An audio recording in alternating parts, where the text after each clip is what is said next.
নবী মুহাম্মদ সাল্লাল্লাহু আলাইহি ওয়াসাল্লাম, আপনি আর এই মক্কা নগরে, আপনি আর এই দেশটাতে ইসলামী দাওয়াত বন করে দেন। এখানে যদি আর তোমার ভাইদের কাছে যদি তুমি ইসলাম পরিচালনা করতে যাও হে নবী, তাহলে আর তোমার বাঁচান নেই, তোমার জান এরা আর রাখবে না। এরা তোমার জান মেরে ফেলবে, এরা তোমাকে ধ্বংস করবে, এরা তোমাকে বরবাদ করবে। এ নবী মুহাম্মদুর রাসূলুল্লাহ সাল্লাল্লাহু আলাইহি ওয়াসাল্লাম, ইসলামের পরিচালনাকে বাদ দিয়ে একটু এই জায়গাটায় ব্রেক করে দিয়ে এ নবী মুহাম্মদ সাল্লাল্লাহু আলাইহি ওয়াসাল্লাম, আপনি মক্কা নগর ছেড়ে দিয়ে মদিনার সফর করে নেন, মদিনা বের হয়ে যান। এ যুবক ভাইয়েরা, এ আমার বন্ধুরা, আল্লাহর নবী জনাবে মুহাম্মদুর রাসূলুল্লাহ বলেন সাল্লাল্লাহু আলাইহি ওয়াসাল্লাম, হযরতে আবু বকর সিদ্দিক রাদিয়াল্লাহু তাআলা আনহুকে বলেছিলেন, আবু বকর রে, মনে হয় দুই এক দিনের মধ্যে আমাদেরকে মক্কা নগর ছেড়ে দিয়ে আমাদেরকে মদিনায় চলে যেতে হবে। এটা আল্লাহর পক্ষ থেকে মনে হয় আমাকে অর্ডার হবে, আমাকে মদিনা চলে যেতে হবে। আমি যদি মদিনা যাই, আবু বকর তোমাকে আমি সঙ্গে নিয়ে যাব, তোমাকে আমার সঙ্গে যেতে হবে। এই আমার যুবক ভাইয়েরা, আল্লাহর নবী জনাবে মুহাম্মদুর রাসূলুল্লাহ সাল্লাল্লাহু আলাইহি ওয়াসাল্লামকে যেদিন হুকুম হলো, এ আমার নবী মুহাম্মদ, জিবরাইল এসে বললেন, নবী মুহাম্মদ গো, তুমি আর এখান করে থাকিও না, তোমার থাকা আর চলবে না। আজকে রাত্রে তুমি এখান থেকে বিদায় হয়ে যাও, মক্কা নগর ছেড়ে দিয়ে তুমি মদিনায় চলে যাও। আমার ভাইরা রে, এ আমার বন্ধুরা, আল্লাহর নবী জনাবে মুহাম্মদুর রাসূলুল্লাহ সাল্লাল্লাহু আলাইহি ওয়াসাল্লাম গভীর রাত্রে হযরতে আলীকে বললেন, আলী আয় আয় আয়, তুমি আমার ঘরে ঢোকো আর আমার বিছানাটায় তুমি শুয়ে যাও, আমার চাদরটা তুমি গায়ে ওড়ে নাও, আমার চাদরটা গায়ে ওড়ে আমার এই চার পায়ের ওপরে আমার বিছানাতে তুমি শুয়ে যাও। হযরতে আলীকে আল্লাহর নবী জনাবে মুহাম্মদুর রাসূলুল্লাহ সাল্লাল্লাহু আলাইহি ওয়াসাল্লাম শুইয়ে দিলেন আর আলীকে বললেন, আমার চাদরটা গায়ে দিয়ে তুমি শুয়ে যাও। কিন্তু বন্ধুরে আমার, এ ভাইরা, আল্লাহর নবী জনাবে মুহাম্মদুর রাসূলুল্লাহ সাল্লাল্লাহু আলাইহি সাল্লামকে মারার জন্য তারা ষড়যন্ত্র চালিয়েছিল। আজকে সবাই মিলে মুহাম্মদুর রাসূলুল্লাহ সাল্লাল্লাহু আলাইহি ওয়াসাল্লামের আজকে বাড়িটাকে ঘেরাও করে নেব, আর ঘেরাও করে নিয়ে মুহাম্মদকে বাড়ি থেকে বের হতে দেব না। আজকে তার মাথাটাকে কেটে দেব, আজকে তাকে মেরে ফেলবো না, মেরে ফেললে আমাদের এই ধর্মটা আর থাকবে না, লাস্টিং আর করবে না। মুহাম্মদুর রাসূলুল্লাহ সাল্লাল্লাহু আলাইহি সাল্লামের বাড়ি ঘেরাও করেছিল, বাড়ি ঘেরাও করবে এই ষড়যন্ত্র তারা চালিয়েছিল। হযরতে আলী এটা বুঝতে পেরেছিলেন, আজকে যদি এই ঘরের ভিতরে আমি শুয়ে থাকি, তাহলে তারা মনে ভাববে যে এটাই হলো মুহাম্মদ, এটাই হলো মুহাম্মদ, মুহাম্মদ বলে আমাকে কেটে টুকরো টুকরো করবে। কিন্তু আল্লাহু আকবার, হযরতে আলীকে মুহাম্মদুর রাসূলুল্লাহ সাল্লাল্লাহু আলাইহি ওয়াসাল্লাম বলেছিলেন, আলী রে, তুমি আজকে আমার বিছানায় শুয়ে থাকো, ইনশাআল্লাহ তোমার সাথে আমার একদিন না একদিন সাক্ষাৎ হবে। এ বন্ধু, যখন আল্লাহ রাব্বুল আলামিনের নবী বলে দিয়েছিলেন এই কথা, আলীকে বিশ্বাস হয়ে গিয়েছিল, আমি যদি মুহাম্মাদের ঘরে শুয়ে থাকি তবে আমাকে আর মারতে পারবে না, আমার জীবন যাবে না, আমি মরব না। যেহেতু আল্লাহ রাসূল আমাকে বলে দিয়েছেন, আলী রে, তুমি ঘুমিয়ে থাকিও, একদিন না একদিন তোমার সাথে আবার আমার সাক্ষাৎ হবে। তাহলে বিশ্বাস হয়ে গিয়েছিল আমি আজকে মরব না, দুশমনরা আমাকে মেরে ফেলতে পারবে না। তো হযরতে আলী বিছানায় ঘুমিয়ে গেলেন, চাদরটা আল্লাহ রাসূলের গায়ে ওড়ে নিলেন। জি, গায়ে দিয়ে শুয়ে পড়লেন। শুয়ে পড়েছে মোহাম্মদ রাসূলুল্লাহ সাল্লাল্লাহু আলাইহি ওয়াসাল্লাম। এবার চতুর্দিকে মানুষ, চতুর্দিকে দুশ্মন, আগা দিকে দুশ্মন, পিছা দিকে দুশ্মন, সামনে দুশ্মন, ডান দিকে দুশ্মন, বাম দিকে দুশ্মন, আর সবাই মারার জন্য তৈয়ার। আল্লাহু আকবার। জি, হযরতে মুহাম্মদ রাসূলুল্লাহ সাল্লাল্লাহু আলাইহি ওয়াসাল্লাম বাড়াইবেন কি করে? কেমন করে লোকদের সামনে দিয়ে যাবে? গেলেই তো বাস ধরা পড়বে। কোন দিক দিয়ে বের হবে? কোন দিকেই লোক কম নাই, সব দিকে লোক বেশি, আর সব দিকে লোক ঘেরাও করে আছে, আর সবাই মারার জন্য প্রস্তুত হয়ে আছে। ভাইরা, আল্লাহ রাব্বুল আলামিনের কোরআন বলছে, ওয়াজআলনা মিন বাইনি আইদিহিম সাদ্দান ওয়া মিন খালফিহিম সাদ্দান ফাআগশাইনাহুম ফাহুম লা ইউবসিরুন। এরে যুবক, বিশ্বাস মনে হয় হবে না, ইয়াকিন মনে হয় হবে না, কিন্তু আল্লাহর কথা বিশ্বাস না করলে মুসলমান থাকা যাবে না। আল্লাহ তাবারাক ওয়া তাআলা বলছেন, ওয়াজআলনা মিন বাইনি আইদিহিম ওয়াজআলনা মিন বাইনি আইদিহিম। এ ভাইরা আমার, ডান দিকে, বাম দিকে, আগা দিকে, পেছন দিকে আল্লাহর রাসূল অল্প একটু মাটি নিয়ে, ধুলা নিয়ে আল্লাহ রাসূল ছিটিয়ে দিলেন। মাত্র হাত থেকে খালি ছেড়ে দিয়েছিলেন। ফাআগশাইনাহুম ফাহুম লা ইউবসিরুন। আর এই ধুলোগুলো তাদের চোখের ভিতরে গিয়ে গিয়ে ঢুকছিল, তাদের চোখের ভিতরে গিয়ে গিয়ে পড়ছিল।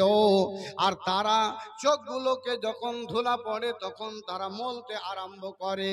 চোখগুলো সবাই মিলে করে কি, চোখগুলো মলে। আর চোখগুলো মলতে মলতে এরকম হয়ে গেল। অত লোকের মধ্য থেকে আল্লাহর নবী করলেন কি, আস্তে আস্তে আস্তে বাড়ি থেকে বের হয়ে চলে গেলেন। অত লোকের মধ্যে বের হয়ে গেলেন, কোনো মানুষ আর দেখতে পেল না। সবারই মধ্য দিয়ে বাড়ি থেকে বের হয়ে চলে গেলেন। আল্লাহ বলছে, হে নবী মুহাম্মদ, তুমি তো খালি ধুলাটাই ছিটিয়েছিলে, সবারই চোখে তো ভরনি, কিন্তু আমি আল্লাহ এদেরকে এমন করে চোখে ধুলা ফেলেছিলাম, তারা চোখ কচলাচ্ছিল, চোখ মলছিল, আর তোমাকে ওদের মধ্য দিয়ে এমন ভাবে ঢেকে দিলাম যে তোমাকে আর কেউ দেখতে পেল না। ওদের মধ্য থেকে বের হয়ে আপনি চলে গেলেন। জি, এটা কত বড় আল্লাহর কারিশমা, আল্লাহর কত বড় কুদরত যে ওখান থেকে আল্লাহ রাসূল বের হয়ে চলে গেলেন, অথচ ওই কাফের মুশরিকরা কেউ দেখতে পেল না। সঙ্গে সঙ্গে গিয়ে হযরতে আবু বকর সিদ্দিক রাদিয়াল্লাহু তাআলা আনহর বাড়িতে গিয়ে ঢুকলেন। আর ঢুকেই বলছেন, আবু বকর, খালি বাস আবু বকর বলা, আর ওমনি আল্লাহ রাসূল সাল্লাল্লাহু আলাইহি ওয়াসাল্লামের জন্য দরওয়াজা খুলে দিয়েছেন। আল্লাহ রাসূল জিজ্ঞেস করেছিলেন, আবু বকর, আমি তো 2 বার 5 বার তোমাকে ডাকিনি, কিংবা তোমার দরওয়াজা বারবার তো আমি খটখটাইনি, আমি তো একবারই দরওয়াজাটা খটখটিয়েছি আর তোমাকে ডেকেছি, তুমি আমার জন্য একবারে পট করে দরওয়াজা খুলে দিলে, এর মানে কি তুমি ঘুমাওনি? এত রাত, গভীর রাত, তুমি কি ঘুমাওনি? আহা ভাইরা আমার, আল্লাহর নবী জনাবে মুহাম্মদুর রাসূলুল্লাহ সাল্লাল্লাহু আলাইহি ওয়াসাল্লামকে আবু বকর বললেন, ও নবী মুহাম্মদ, যেদিন থেকে গো আপনি আমাকে বলেছিলেন, আবু বকর রে, মনে হয় মক্কা নগর থেকে বের হয়ে আমাদেরকে মদিনা যেতে হবে, ওই দিন থেকে আমি আর বিছানায় ঘুমাই নাই। আমি আবু বকর আপনার জন্য দরজায় দাঁড় হয়ে হয়ে হিলান দিয়ে দিয়ে ঘুমাইতাম, কখন আমার নবী মুহাম্মদুর রাসূলুল্লাহ সাল্লাল্লাহু আলাইহি ওয়াসাল্লাম এসে যাবেন। এই জন্য আমি দাঁড় হয়ে হয়ে ঘুমাইতাম, কোনো সময় বিছানায় আর ঘুমাইতাম না। আল্লাহু আকবার। হযরত আবু বকর রাসূল সাল্লাল্লাহু আলাইহি ওয়াসাল্লামের জন্য জয়টা দিন খবর পেয়েছিলেন, তখন থেকে আর বিছানার ভিতরে ঘুমায়নি, দাঁড় হয়ে হয়ে ঘুমাইতেন। আল্লাহ রাসূল এবার আবু বকরকে সাথে নিয়ে ওখান থেকে চলতে আরম্ভ করলেন। কোথা থেকে? মক্কা নগর থেকে বের হয়ে যেতে আরম্ভ করলেন। বের হয়ে হযরত আবু বকর সিদ্দিক রাদিয়াল্লাহু তাআলা আনহু আর আল্লাহর নবী যাচ্ছেন। আল্লাহ রাসূল বারবার করে মক্কা নগরের দিকে তাকাচ্ছেন আর একটু হেঁটে চলে যাচ্ছেন। মক্কা নগরের দিকে দেখছেন, জন্মভূমির দিকে তাকাচ্ছেন আর বের হয়ে এক পা করে আগাচ্ছেন।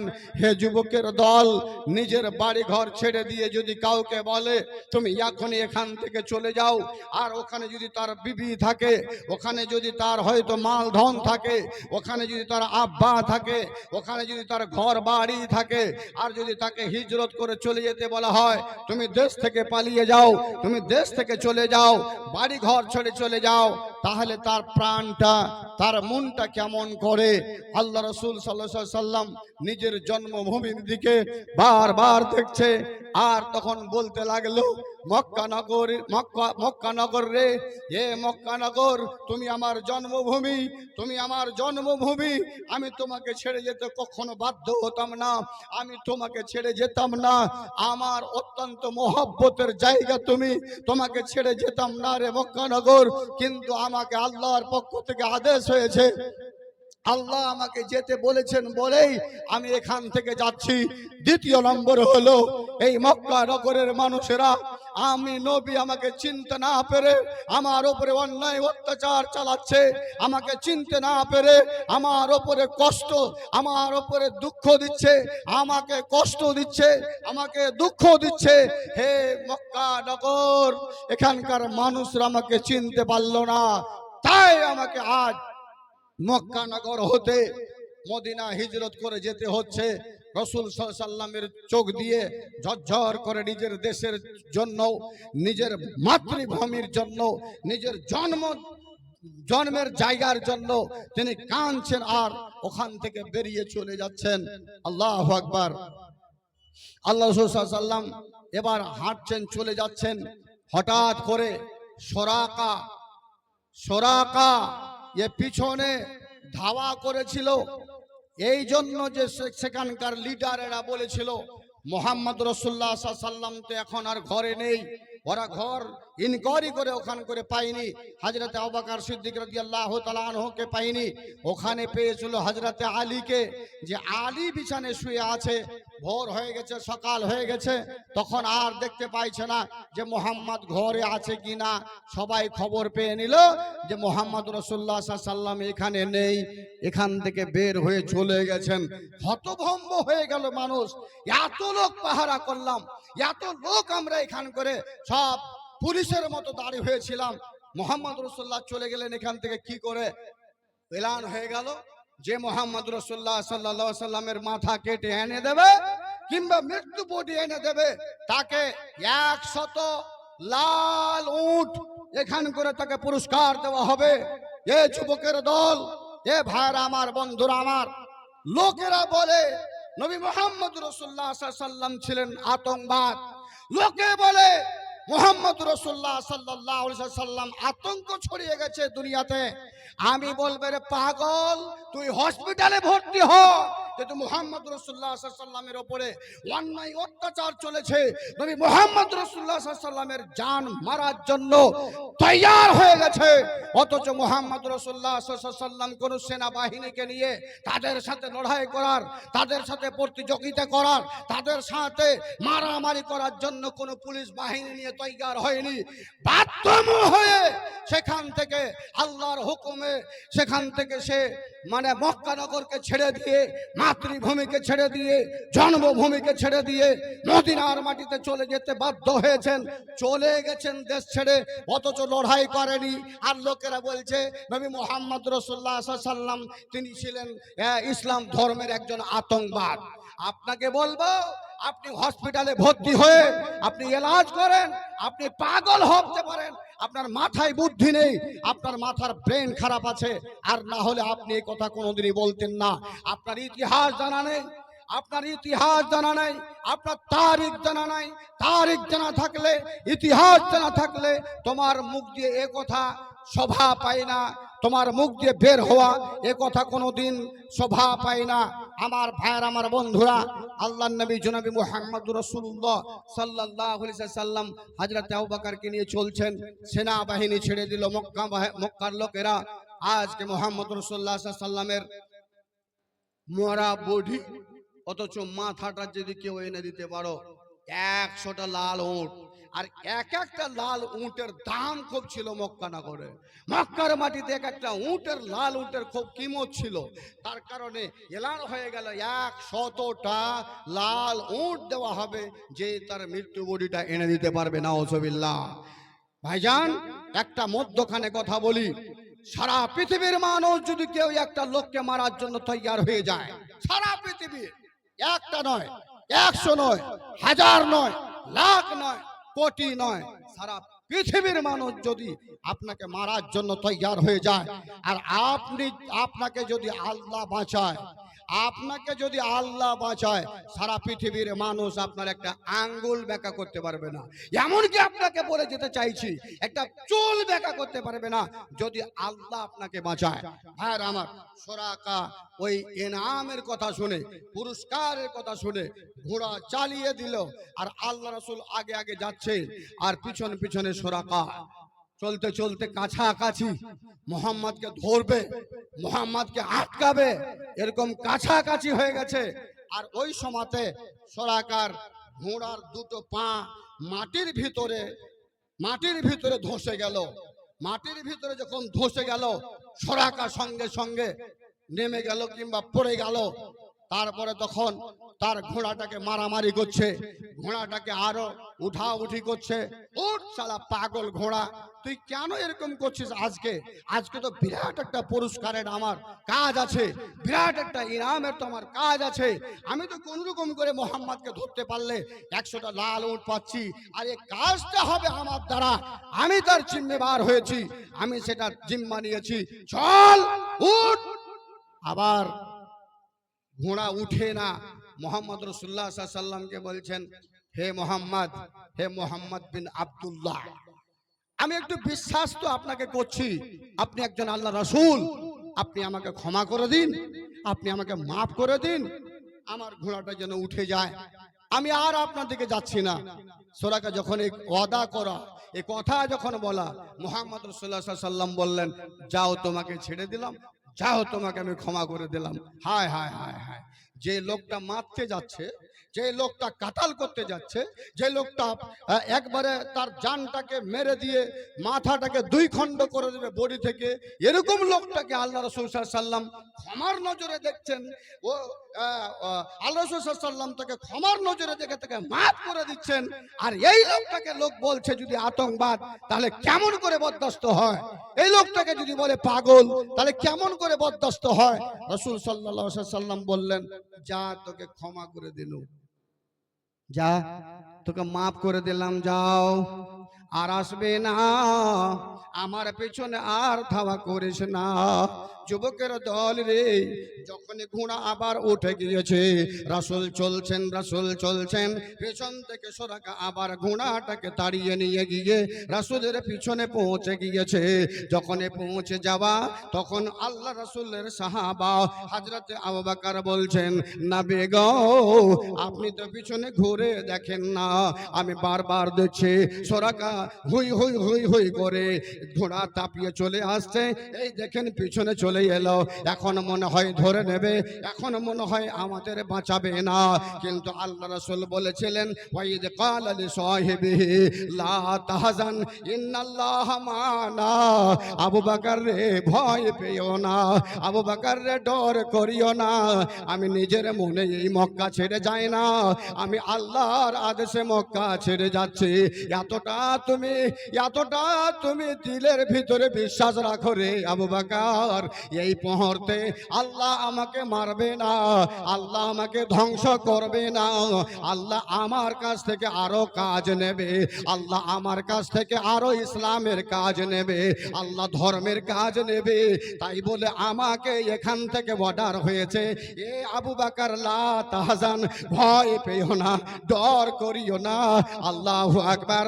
হযরতে আবু বকর সিদ্দিক রাদিয়াল্লাহু তাআলা আনহু যখন বললেন দেখো চলে এসেছে, আর ঠিক দেখছে একবারে একদম বগলে হয়ে গেছে, কাছাকাছি হয়ে গেছে। আবার সোরাকার ওই ঘোড়াটার পা দুটো যেন গেড়ে গেছে, আবার পুঁতে গেছে। আবার মোহাম্মদকে বলছে, মোহাম্মদ গো দ্বিতীয়বার আবার ক্ষমা করে দেন, মাফ করে দেন গো মোহাম্মদ, আর যাব না আপনার পিছনে, আর ঘোড়া তাড়াবো না, একটু দয়া করে ক্ষমা করে দেন, মাফ করে দেন। আল্লাহ রাসূল আবার বললেন, যাও তোমাকে দ্বিতীয়বারের মতো ক্ষমা করে দিলাম, মাফ করে দিলাম। এ সোরাকা তুই তো জানিস রে, এ সোরাকা তুই তো জানিস রে, আমি হলাম আল্লাহর নবী, আমি হলাম আল্লাহর নবী, আর আমি কোনো খারাপ কাজ করি না, আমি দ্বীনের কাজ করি, দ্বীনের পরিচালনা করি। তবে সোরাকা তুমি কেমন করে বারবার আমার দিকে ধাওয়া করছো, আর আসিও না আমার পিছনে, আর আসিও না, যাও তোমাকে ক্ষমা করে দিলাম দ্বিতীয়বারের মতো। সোরাকা ঘোড়াটা উঠিয়ে আবার একটু ওখান করে থেকেছে। মোহাম্মদ রাসূলুল্লাহ সাল্লাল্লাহু আলাইহি ওয়াসাল্লাম একটু বেড়েছেন, একটু বাড়ায় মোহাম্মদ রাসূলুল্লাহ সাল্লাল্লাহু আলাইহি ওয়াসাল্লাম বাস একটু আগে বাড়তে সোরাকা আবার ঘোড়া তাড়িয়ে গিয়ে ফের পিছনে একদম হাজির হয়ে গেল। মোহাম্মদ রাসূলুল্লাহ সাল্লাল্লাহু আলাইহি ওয়াসাল্লামকে ধরতেই হবে। লালচ কি আর থামতে পারছে জি ভাই, লালচ কি আর থামতে পারছে? যেহেতু মোহাম্মদকে যদি ভবিষ্যৎ কাটাল করতে পারে, মক্কা নগরের 100টা লাল উট পুরস্কার পাবে। আর 100টা লাল উট কি কম টাকার সম্পদ? কত টাকার যে ওটা তার সম্পদ। তার কারণে সোরাকা থামতে না পেরে তৃতীয়বার আবার যখন ওই মুহাম্মদ সাল্লাল্লাহু আলাইহি ওয়াসাল্লামের পিছনে গেছেন, এবার দুইটা পা নয়, ঘোড়াটার 4খানটা পায়ে ধসে গেল, গেড়ে গেল, এমনকি সোরাকার পা পর্যন্ত গেড়ে যেতে আরম্ভ হয়েছে, সোরাকার ওই ঘোড়াটার পিঠ পর্যন্ত পুঁতে যেতে আরম্ভ হয়েছে। সোরাকা তখন বলছে, মোহাম্মদ আমাকে পূর্ণ বিশ্বাস হয়ে গেল, আমাকে পূর্ণ ইয়াকিন হয়ে গেল যে না না না, আপনাকে কোনো মুহূর্তে আমি ধরতে পারবো না, এটা অকার্য হচ্ছে আমার, আপনি আমাকে এবার তৃতীয়বারের মতো ক্ষমা করে দেন। আল্লাহ রাসূল ফের তৃতীয়বারের মতো ক্ষমা করে দিলেন, তাকে মাফ করে দিলেন। মাফ করে দেওয়ার পর আল্লাহ রাসূল হাঁটছেন। এবার সোরাকা বলছে, এত টাকার পুরস্কার ছিল হে মোহাম্মদ, এত টাকার ইনাম ছিল হে মোহাম্মদ, সেটা কি এখন আমাকে ছেড়ে দিতে বাধ্য হচ্ছে? তো মোহাম্মদ কিছু তো আপনি আমাকে দিয়ে দেন, আহা কিছু তো দিয়ে দেন আপনি। মুহাম্মদ রাসূলুল্লাহ সাল্লাল্লাহু আলাইহি ওয়াসাল্লামের মুখ দিয়ে কথা বের হয়েছিল, সোরাকা তোমাকে পারস্য দেশের ওই বাদশার, ওই সম্রাটের আমি মুকুটটা তোর মাথায় দেব। সোরাকা মনে মনে ভাবছিল, মুহাম্মদ মনে হয় পাগল হয়ে গেছে নাকি, ওই পারস্য দেশের সম্রাটের মাথার মুকুটটা আমাকে দেবে, এত বড় দামি জিনিসকে সে দিতে পারে? অসম্ভব এটা। হযরতে মুহাম্মদ রাসূলুল্লাহ সাল্লাল্লাহু আলাইহি ওয়াসাল্লাম যেটা বলেছিলেন এটা সত্য, এটা মিথ্যা নয়। যেহেতু আল্লাহ রাসূল সাল্লাল্লাহু আলাইহি ওয়াসাল্লাম মদিনা গেলেন, মদিনা যাওয়ার পরে ইসলামটাকে পরিপূর্ণভাবে মানুষের কাছে ধর্মটাকে পৌঁছালেন। পৌঁছার পর আল্লাহ রাসূল ইন্তেকাল করলেন। আল্লাহ রাসূলের ইন্তেকালের পর হযরত আবু বকর সিদ্দিক রাদিয়াল্লাহু তাআলা আনহু তিনি খলিফাতুল মুসলিমিন হলেন, তিনি গভর্নর হলেন, প্রধানমন্ত্রী হলেন। কিছুদিন রাজত্ব চলার পরে হযরত আবু বকর সিদ্দিক রাদিয়াল্লাহু তাআলা আনহু দুনিয়া থেকে বিদায় হলেন। দ্বিতীয় নম্বরে যিনি খলিফাতুল মুসলিমিন প্রধানমন্ত্রী গভর্নর হয়েছিলেন তিনি ছিলেন হযরতে উমর ফারুক রাদিয়াল্লাহু তাআলা আনহু। এই হযরত উমর ফারুক রাজত্ব চলাতে গিয়ে পারস্য দেশের সাথে একটা লড়াই হয়েছিল, পারস্য দেশের সাথে একটা সংগ্রাম হয়েছিল, পারস্য দেশের সাথে একটা তাদের ভিতরে লড়াই হওয়ার কারণে পারস্য দেশের সেই সেনাবাহিনীকে হযরতে উমারের যে সেনাবাহিনীরা ছিল তারা জিতে গিয়েছিল। জিতে যাবার পরে সেখান থেকে কিছু সোনা এবং চাঁদি, সেখান থেকে কিছু মাল, গানিমতের মাল, গানিমতের টাকা, গানিমতের পয়সা ওখান থেকে নিয়ে আসা হয়েছিল। সঙ্গে সঙ্গে পারস্য দেশের সম্রাটের মাথার মুকুটটা পর্যন্ত হযরতে উমারের পায়ের সামনে এসে হাজির হয়ে গেল। আল্লাহু আকবার। হযরতে উমারে ফারুক রাদিয়াল্লাহু তাআলা আনহু এই কথাটাই শুনেছিলেন যে সুরাকা একদিন নবীর পিছনে ধাওয়া করেছিল। সেই দিন মুহাম্মদ রাসূলুল্লাহ সাল্লাল্লাহু আলাইহি ওয়াসাল্লামের কিছু চাহার কারণে মুহাম্মদ ওয়াদা করেছিলেন যে পারস্য দেশের সম্রাটের মাথার মুকুটটা একদিন না একদিন তোর মাথার উপরে আমি দেব। এই যুবকের দল, আল্লাহর নবী জনাবে মুহাম্মদ রাসূলুল্লাহ সাল্লাল্লাহু আলাইহি ওয়াসাল্লাম যে কথা বলে গেছেন পৃথিবীর মধ্যে একটাও মিথ্যা কথা কোনোদিন বলতে পারেননি। এমনকি যারা গায়ের মুসলিম ছিল, এমনকি যারা অমুসলিম ছিল, তারাও তিনাকে আমিন বলে ডাকতেন। তারাও তাকে বলতেন আপনি মিথ্যাবাদী নন। তারাও বলতেন আপনার যত কথা আপনি বলেন সত্য কথা বলেন, মিথ্যা কথা জীবনে বলেন না। মুসলমান সকাল থেকে নিয়ে বিকাল পর্যন্ত হতো হাজার হাজার তারা মিথ্যা কথা বলে, হাজার হাজার মিথ্যা কথা বলি, মোবাইলে মিথ্যা কথা বলি, বাপের সাথে মিথ্যা কথা বলি, মায়ের সাথে মিথ্যা কথা বলি, আলেম ওলামার সাথে মিথ্যা কথা বলি। মানুষ তো মনে হচ্ছে এখন টাকা পয়সা পেয়ে এত বড় লাশ সাহেব হয়েছে, কেউ কাউকে আর মানামানি করে না, রাসূলকে তো মানে না, আল্লাহর কোরআন মানে না, সব জায়গাতে নিজের ইচ্ছাকৃত মানে আইন চালাচ্ছে, কানুন চালাচ্ছে। আমি বলবো বাহাদুরি তোমার কিসের? আমি বলবো তোমার ক্ষমতা কিসের? তোমার যদি এত ক্ষমতা হতো, কবি বলছে হালাল হারাম না মানিয়া, হালাল হারাম না মানিয়া কত টাকা করলে কামাই, হালাল হারাম না মানিয়া কত টাকা করলা কামাই।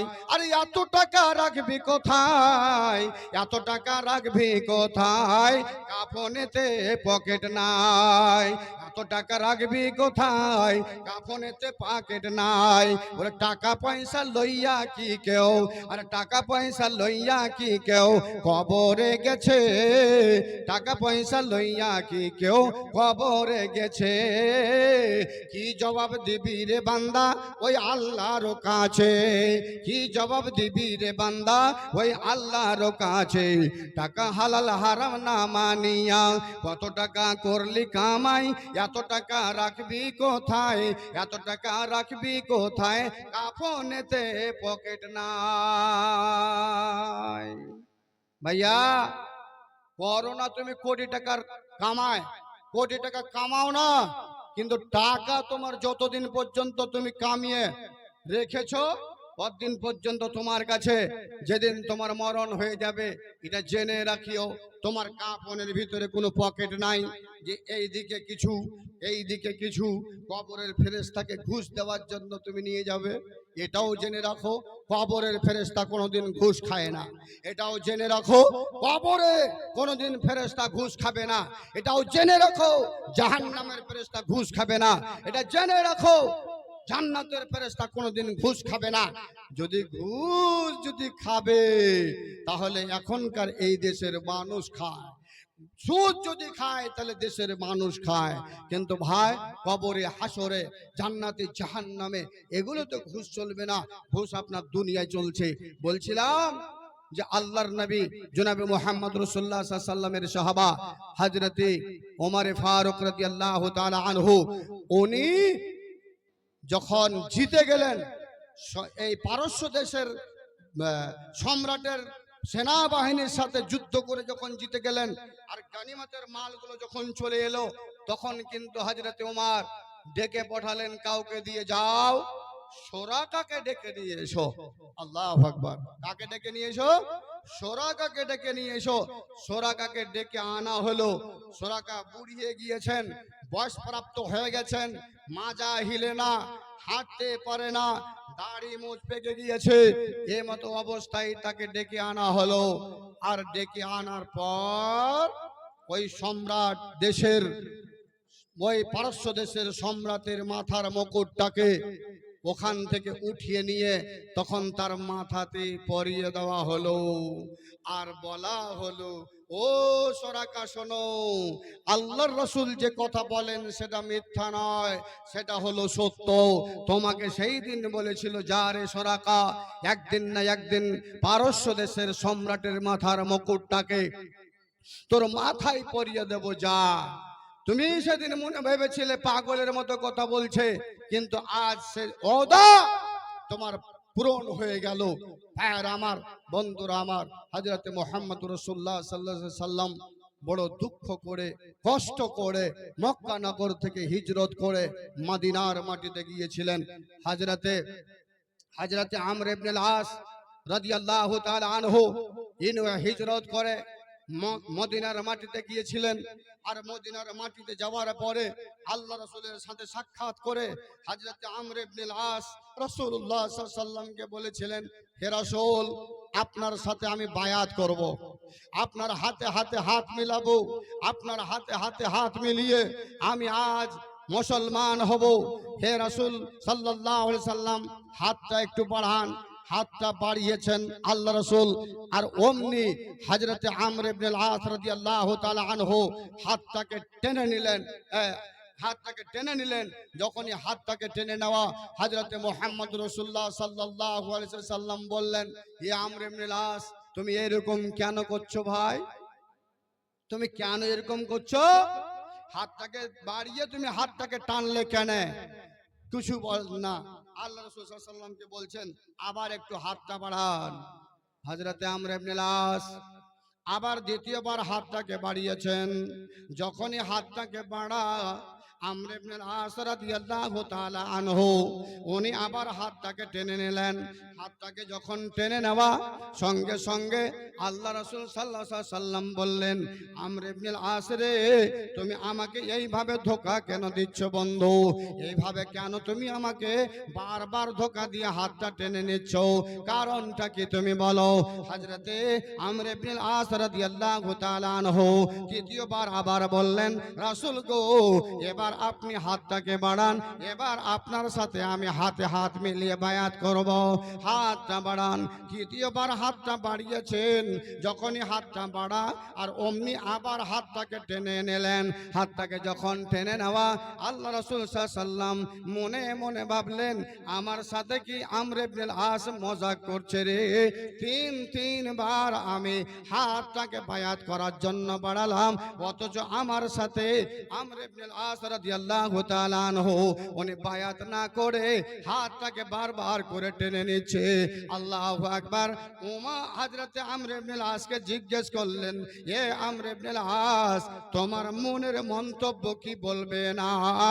আল্লাহ রাসূল সাল্লাল্লাহু আলাইহি সাল্লামকে বললেন, হে মুহাম্মদুর রাসূলুল্লাহ সাল্লাল্লাহু আলাইহি ওয়াসাল্লাম, আপনাকে আমি একটা কথা জিজ্ঞেস করতে চাইছি। আমি তো নিজের মাল ধন ছেড়ে দিয়েছি, আমি আব্বা মাকে ছেড়ে দিয়েছি, আমি সব কিছু ছেড়ে দিয়ে আপনার কাছে চলে এসেছি।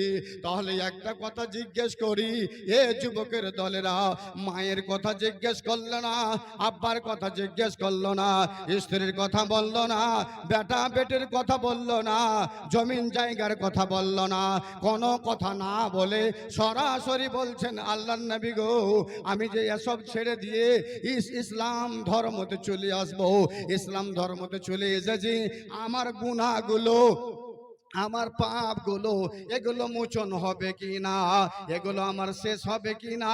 হযরতে আমর ইবনে আস রাদিয়াল্লাহু তাআলা আনহু তিনি বললেন, ইন্নাল ইসলামা ইয়াহদিমু মা কানা ক্বাবলাহু। আমর ইবনে আস রে, তোমাকে কি এই জিনিসটা জানা নেই? তুমি কি জানো না রে আমার বন্ধু? জানো না কি তুমি আমার ভাই? যখন কোনো মুসলমান, যখন কোনো গায়র মুসলিম, যখন কোনো হিন্দু ভাই নিজের ধর্মটাকে ছেড়ে দিয়ে ইসলাম ধর্মকে কবুল করে, যখন ইসলাম ধর্মটাকে কবুল করে মুসলমান হয়ে যায়, ইন্নাল ইসলাম ইয়াহদিমু মা কানা ক্বাবলাহু, আর পিছনের যত গুনাহ থাকে, পাপ থাকে, সম্পূর্ণ আল্লাহ ক্ষমা করে দেয়, আল্লাহ মাফ করে দেয়, তার একটাও গুনাহ থাকে না, একটাও তার পাপ থাকে না। ওয়া আন্নাল হিজরাতা তাহদিমু মা কানা ক্বাবলাহা, আমর ইবনে আস, কোন ভাই যদি হিজরত করে মাদ্রাসা যায়, দিনের কাজে যায়, হিজরত করে যদি কোনো ভাই জালসা শুনতে যায়, হিজরত করে যদি কোনো ভাই কোনো দিন দাওয়াতের কাজে যায়, আল্লাহু আকবার, হিজরতকারী যদি হিজরত করে দিন ইসলামের খাতিরে, নবী মুহাম্মদুর রাসূলুল্লাহ সাল্লাল্লাহু আলাইহি সাল্লাম বললেন তাহাদিমু মাকানা কাবলাহা, তার পিছনের যত পাপ থাকে আল্লাহ ক্ষমা করে দেয়, আল্লাহ মাফ করে দেয়। এ যুবকের দল আর আল্লাহ রাসূল বললেন ওয়া আন্নাল হাজ্জা ইয়াহদিমু মাকানা কাবলাহু, কোন হাজী সাহেবরা নিজের পবিত্র টাকা নিয়া, নিজের ধন দৌলত নিয়া যখন সে মক্কা নগরে চলে যায়, আর মক্কা নগরে গিয়ে রে ওই মক্কা নগরে বাইতুল্লাহর খাম্বা ধরে, বাইতুল্লাহর খুঁটি ধরে, বাইতুল্লাহর কোন জায়গায় দাঁড় হয়ে যখন আল্লাহকে বলে মহান আল্লাহ রে, আমি ওই পাপের জায়গা থেকে, আমি ওই গুনার জায়গা থেকে আল্লাহ তোমার ডাকে, আমি তোমার বান্দা, তোমার পাপী বান্দা, তোমার গুনাহগার বান্দা, আমি তোমার কাছে এসেছি রে মাওলা, একটু তুমি আমার গুনাহকে ক্ষমা করে দাও, তুমি দয়া করো হে মাওলা, তুমি আমার পাপকে তুমি মোচন করে দাও। এ রব্বুল আলামিন গো, আমি জানো এখান থেকে আর পাপের বোঝাটা ফেরিয়ে যেন নিজের দেশে না নিয়ে যায়, নিজের দেশে যেন ফেরত না যায়। এই মহান আল্লাহ, আমি তোমার দরবারে এসেছি একমাত্র তোমার কাছে আমার গুনাহটাকে মোচন করার জন্য, গুনার মাগফিরাত করার জন্য। আল্লাহর নবী জনাবে মুহাম্মদুর রাসূলুল্লাহ সাল্লাল্লাহু আলাইহি সাল্লাম এও কথাই বলছেন ওয়া আন্নাল হাজ্জা ইয়াহদিমু মা কানা কাবলাহু, কোন হাজিরা যখন হজের জন্য যায়, পবিত্র টাকা নিয়ে যায়, তার আগের পাপগুলোকে, গুনাহগুলোকে আল্লাহ ধুয়ে মুছে শেষ করে দেয়, তার পাপ আর থাকে না, গুনাহ আর থাকে না। যুবকের দল রে, এ ভাইরা আমার, বন্ধুরা আমার, মায়েরা আমার, আজকে আপনারা বহু জায়গা থেকে নিজের বাড়িটাকে ছেড়ে, নিজের স্ত্রীটাকে ছেড়ে, নিজের ছোট কচি কাঁচা বাচ্চাকে ছেড়ে দিয়া আজ এই মাদ্রাসায় হাজির হয়েছে। হে আল্লাহর নবী জনাবে মুহাম্মদুর রাসূলুল্লাহ সাল্লাল্লাহু আলাইহি সাল্লাম বলবেন, এই ব্যক্তিরা যারা আজ এসেছো, এই ব্যক্তিরা যারা আজ এসেছো, কাল কিয়ামতের ময়দানে এখান থেকে ফিরে যাওয়ার পরেও তোমার পাটা তুমি ধুয়ে ফেলে দিবা, এখান থেকে চলে যাওয়ার পরে পায়ের ধুলগুলো পানি দিয়ে ধুয়ে ফেলে দেবা।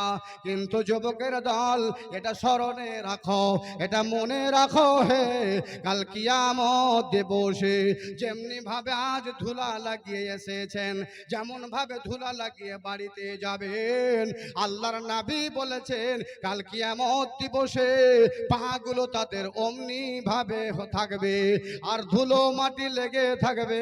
সেই দিন লোকগুলো বলবে হায় হায় হায়, ওই সেই দিন মুস্তফাগঞ্জ গিয়েছিলাম, হায় সেই দিন তো বাড়ি যাবার পর আমার পাগুলো আমি পানি দিয়ে ধুধু করেছিলাম, ধুয়ে ফেলেছিলাম, অথচ কেন আজ রে আমার পাগুলোতে ধুলো লেগে আছে।